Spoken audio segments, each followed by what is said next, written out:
अस्सलामुअलैकुम नाज़रीन, मैं मोहम्मद आप तमाम का तहे दिल से इस्तकबाल करता हूँ सफ़ा टीवी न्यूज़ चैनल पर। नाज़रीन, आइए देखते हैं आज की अहम और ख़ास खबरें सफ़ा टीवी न्यूज़ पर।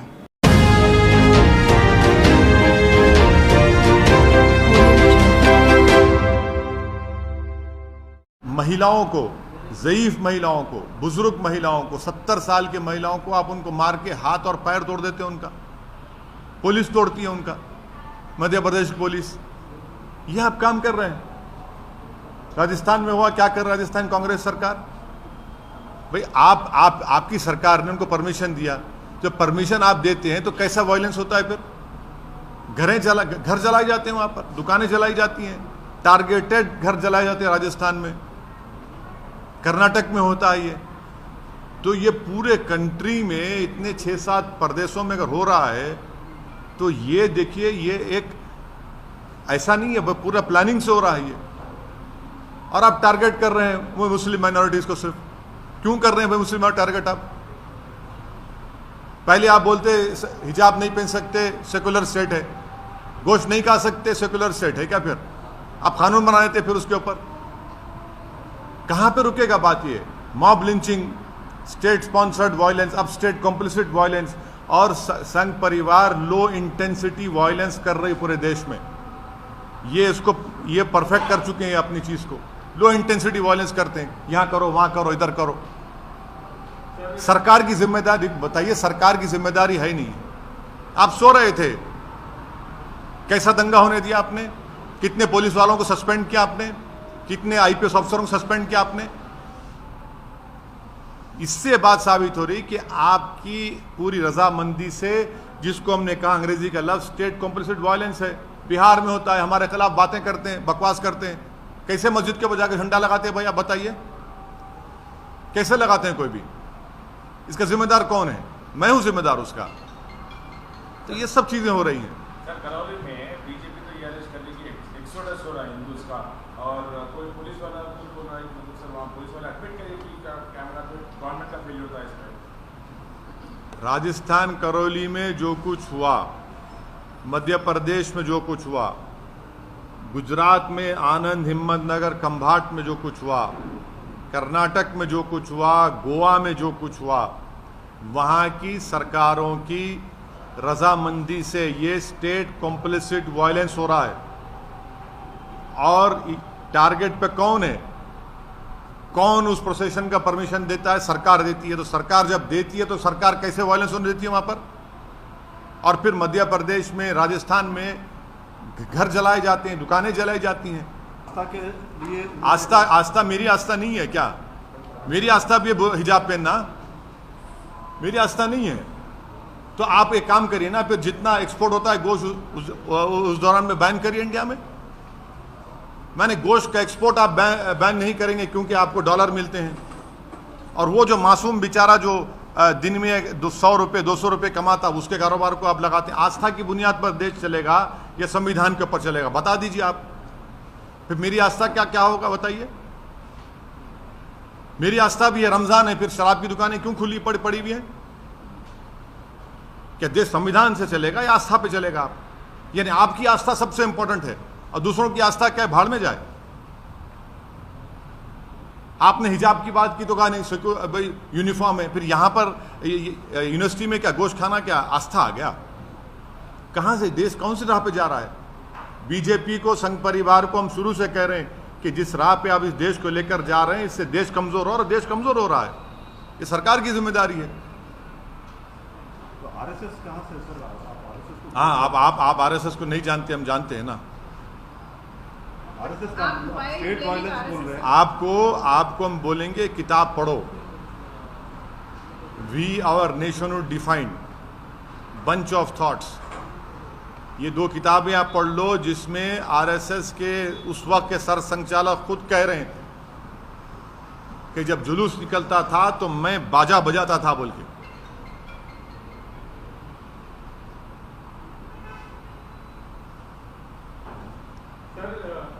पाकिस्तान में सत्ता परिवर्तन हुआ है, जो नए वज़ीर आला बने हैं, वज़ीर आज़म, उन्होंने कश्मीर का राग अलापा है। क्या कहेंगे? अभी ये तो भारत सरकार को जवाब देना चाहिए उनका। भारत सरकार उनका जवाब दिए, प्रधानमंत्री तो मुबारकबाद पेश कर दी उनको। नहीं, आप हमसे सवाल कर रहे हैं। नहीं सुनिए, नहीं प्रधानमंत्री ने क्या जवाब दिया? प्रधानमंत्री ने मुबारकबाद दे दी उनको। देश के प्रधानमंत्री मुबारकबाद दिए हैं। नहीं, प्रधानमंत्री ने उनको मुबारकबाद दी है और कहा कि भाई इस खित्ते के अमन के लिए हमको अमन को बरकरार रखना चाहिए, टेररिज्म खत्म करना चाहिए। अब देश के प्रधानमंत्री मुबारकबाद दे रहे हैं तो ओवैसी से क्यों सवाल किया जा रहा है? आप कश्मीर से हमसे सवाल क्यों करते हैं? प्रधानमंत्री से भी करिए। अरे हाँ, जब नहीं देश के प्रधानमंत्री जब मुबारकबाद दे रहे हैं शहबाज शरीफ को, तो ओवैसी को क्यों घसीट रहे हैं इसमें आप? सर लेकिन इमरान खान ने भी अपने फॉरेन पॉलिसी को देश के प्रधानमंत्री ने शहबाज शरीफ को, सुनिए, देश के प्रधानमंत्री ने शहबाज शरीफ को मुबारकबाद दी है। देश के प्रधानमंत्री ने, जब शहबाज शरीफ के बड़े भाई नवाज शरीफ प्रधानमंत्री थे उस मुल्क के, तो अफगानिस्तान से अचानक जब उन्होंने देखा कि शहबाज शरीफ के घर में लाइट दिख रही, तो उन्होंने उतर गए, वहां पर दावत में चले गए बिन बुलाए मेहमान बनकर। हैं, हमको क्यों बोल रहे हैं? फिर उसके बाद पठानकोट हुआ। आप प्रधानमंत्री से पूछिए, वो मुबारकबाद दी है। फॉरेन पॉलिसी पे फॉरेन पॉलिसी नहीं रहते हैं, लेकिन अरे हम प्रधानमंत्री ने जो मुबारकबाद दी है शहबाज शरीफ को, असदुद्दीन ओवैसी को क्यों पूछ रहे हैं आप? प्रधानमंत्री चीन के ऊपर नहीं बोलते। प्रधानमंत्री चीन का नाम लेने से डरते हैं। प्रधानमंत्री वो इलाकों में जहां पर आज हम पेट्रोलिंग नहीं कर सकते, उन हिस्सों में जो भारत का हिस्सा पे चीन बैठा हुआ है, डेप्सांग में क्या हो रहा है, हॉट स्प्रिंग में क्या हो रहा है, डेमचौक में क्या हो रहा है, प्रधानमंत्री बोलते ही नहीं है। और मैं प्रधानमंत्री से कह रहा हूं कि हम इनकी खामोशी से ऐसा लग रहा है कि कहीं सियाचिन हमारे हाथ से चीन ना छीन ले। ये खतरा है देश के लिए। लेकिन सवाल इसलिए पूछ रहे हैं कि पाकिस्तान के वजीर आजम ने कश्मीर की बात उठाई और कश्मीर के कई मसलों पर आप सरकार को घेरते रहे हैं। जब देश के प्रधानमंत्री चीन पर नहीं बोलकर शहबाज शरीफ को मुबारकबाद देते हैं, तो ये सवाल देश के प्रधानमंत्री से पूछा जाना चाहिए, असदुद्दीन ओवैसी से नहीं। मैं देश का प्रधानमंत्री नहीं हूँ। देश के प्रधानमंत्री ने खुद मुबारकबाद और मीठे मीठे अल्फाजों में शहबाज शरीफ के प्रधानमंत्री बनने पर उनको मुबारकबाद दी है। हाँ, तो आप अच्छा आप अभी प्रधानमंत्री के स्पोक्स पर्सन बन चुके हैं, जर्नलिस्ट नहीं रहे आप। मुबारकबाद पेश करता हूँ आपको। तो देखिए, ये सवाल करने का मतलब ये है कि मैं अपनी देशभक्ति को साबित करूँ। और प्रधानमंत्री जब शहबाज शरीफ को मुबारकबाद देते हैं, उस पर क्या बोलेंगे आप? आपकी जबान चुप हो जाती है। आपको उल्टा सवाल करना चाहिए प्रधानमंत्री से, बीजेपी से। दूसरे मुल्क का वजीर आजम हमारे कश्मीर के बारे में बात उनके सुनिए, उनके उस बयान के बाद ही मेरे देश के प्रधानमंत्री ने शहबाज शरीफ को मुबारकबाद दी। हाँ, देश के प्रधानमंत्री दे दिए ना, देश के प्रधानमंत्री दे दिए, शहबाज शरीफ को मुबारकबाद दे दिए। अब नहीं मालूम, हो सकता है घर में दावत है, चले भी जाएंगे, क्योंकि जब नवाज शरीफ के पास गए थे खाना खाने। कश्मीर वाले मुद्दे पे आप क्या कहेंगे? क्या कहेंगे हम तो शुरू से कह रहे हैं कि 370 हटाना एक कॉन्स्टिट्यूशनल ब्रीच था। बोलिए आशीष साहब।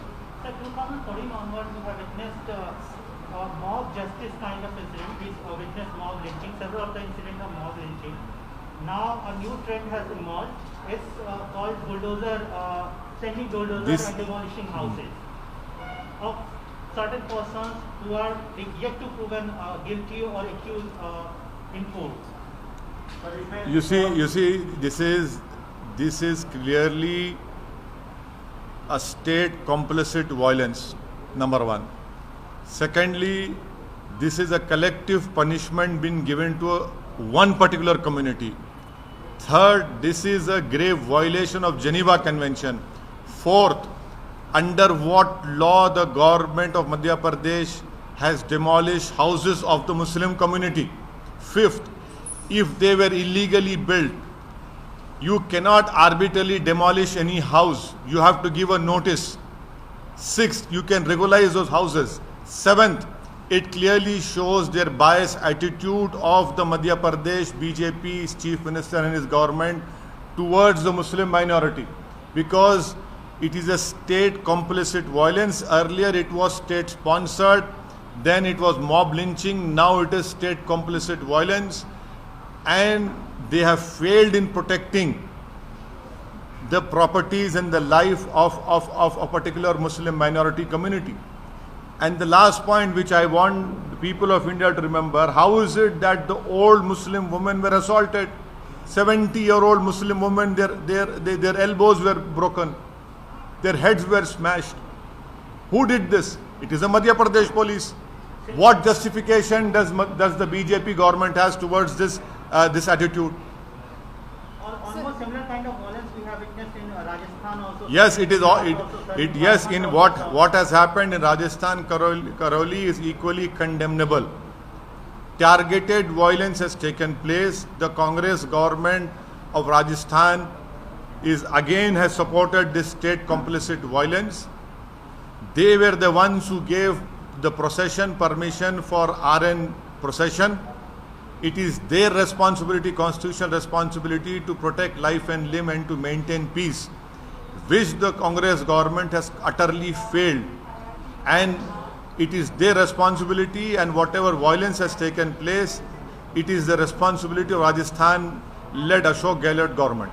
Jharkhand also witnessed such a similar. Yes, not only Jharkhand, even Karnataka, even Goa, even Karnataka. This RN procession permissions were given by the respective state governments, and they have utterly failed in controlling and stopping this violence. There are certain states where we are expecting those states are going for assembly polls. That is not the issue. The issue is that you have to discharge your constitutional responsibility, which these respective state governments have completely failed. This is what I call state complicit violence.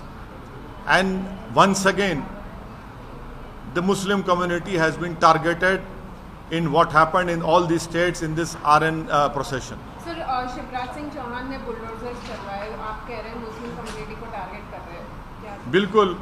कौन से कानून के तहत आप bulldozer चला रहे हैं बताइए?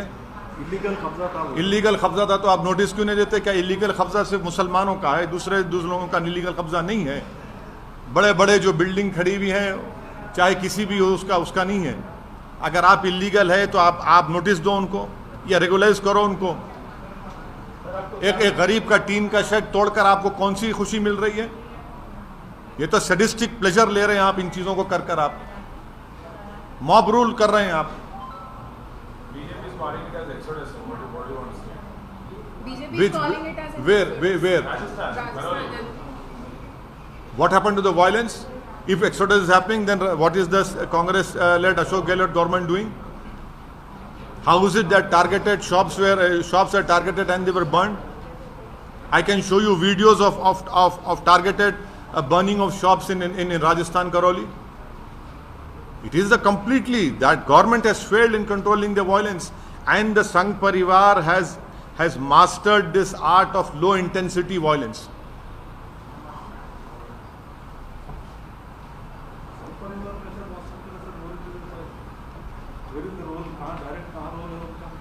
नहीं, पूरे आसमान से आए ना, यहाँ के नहीं थे वो। नहीं, सही है, बिल्कुल से आसमान से आए थे। और जो वीडियोस जो आ रहे हैं उनके नारों के, उनके प्रोवोकेटिव बकवास के, एक जगह भी लोकलाइज जो भी थे वहाँ पे उनके लोकलाइज। हाँ, और बिहार में मुजफ्फरनगर में वहाँ पर मस्जिद के ऊपर झंडा लगाना। RSS वाला था सर वो। बिल्कुल। कौन रहते फिर वो लोग? कौन है? संघ परिवार। देखिए, वो संघ परिवार के लोग हैं, नहीं है? आप तो नहीं ना संघ परिवार के? सर, आप आरएसएस को क्यों? संघ परिवार के लोग इस देश में लो इंटेंसिटी वायलेंस करने के लोग मास्टरी हासिल कर चुके हैं। कैसे कोई जुलूस के दौरान में मस्जिद के ऊपर झंडा लगा सकता है? पुलिस क्यों खामोश बैठी थी? क्या हम नहीं देख रहे कि आप हिजाब शुरू होता, कभी गोश्त शुरू होता, कभी दिल्ली का राइट होता, कभी मॉब लिंचिंग होती है? क्या हो रहा है फिर ये? सर, इनका फायदा क्या होता है सर? लोग ये बहुत हेट्रेड है। हेट्रेड आप पैदा कर रहे हैं इस देश के नागरिकों के खिलाफ, जो एक मजहब पे चलने वाले हैं। आप उनके खिलाफ हेटरेट पैदा कर रहे हैं। सर उत्तर प्रदेश में जैसे बुलडोजर हिट हुआ, तो ये मध्य प्रदेश में जो बुलडोजर चला, आपको लग रहा है कि इसका विस्तार है, बुलडोजर का जो कॉन्सेप्ट बना है नया, उसका विस्तार हो रहा है? अगर आप किसी का भी घर तोड़ रहे हैं बगैर नोटिस दिए, तो वो नंबर 1 एक कलेक्टिव पनिशमेंट है कम्युनिटी के खिलाफ। सेकेंडली, अगर वो इलीगल तरीके से बनाया गया तो नोटिस देने का ये प्रिंसिपल्स ऑफ नेचुरल जस्टिस के खिलाफ है कि बगैर नोटिस दिए उसको तोड़ रहे हैं। थर्डली, आप वायलेंस को रोकते नहीं है, आपकी नाक के नीचे वायलेंस होता है और उसके बाद आप ये सब तमाशे करते हैं। तो ये घर को तोड़ना कौन से कानून के तोड़ रहे हैं घर बताइए आप? नहीं, मैं दूसरा नहीं, मैं आपको कानून की संविधान की बात कर रहा हूं। आप कौन से कानून के घर को तोड़ रहे हैं बताइए हमको। सर मैं एक बगैर नोटिस दिया आप, ये तो जेनीवा कन्वेंशन के खिलाफ है।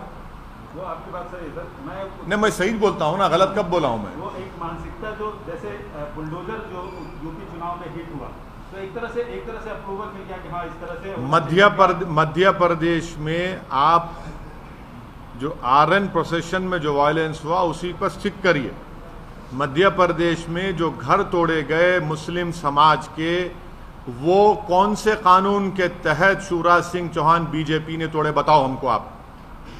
आपने क्यों परमिशन दिया जब आप वायलेंस को कंट्रोल नहीं कर सकते? अगर वो इलीगल थे तो नोटिस क्यों नहीं देते आप अपनी नाकामी को छुपाने के लिए, आप अपने स्टेट कॉम्प्लिसिट वायलेंस को छुपाने के लिए आप एक कलेक्टिव पनिशमेंट मुस्लिम समुदाय को दे रहे हैं। ये जेनीवा कन्वेंशन के खिलाफ है, ये इंसानियत के खिलाफ है, प्रिंसिपल्स ऑफ नेचुरल जस्टिस के खिलाफ है। इसको हर उस शख्स को जो संविधान पर भरोसा करता, यकीन करता, उसको कंडेम करने की जरूरत है इस हरकत को। आपने मध्य प्रदेश में 70-75 साल की मुस्लिम महिलाओं के सर फोड़े हैं, उनके हाथ पैर तोड़ दिया आपने। 13-14 साल के बच्चों को रोड पर लिटाकर आपने उनको पीटा उनको। यह आपका गवर्नेंस है। नमस्कार, मैं हूं मानक गुप्ता। अगर आपको हमारा ये वीडियो पसंद आया हो तो इसे लाइक और शेयर जरूर करें, और हां, हमें सब्सक्राइब और फॉलो करना ना भूलें ताकि आप देश और दुनिया की कोई खबर मिस ना करें। तो जुड़े रहिए हमारे साथ और देखते रहिए न्यूज़ 24।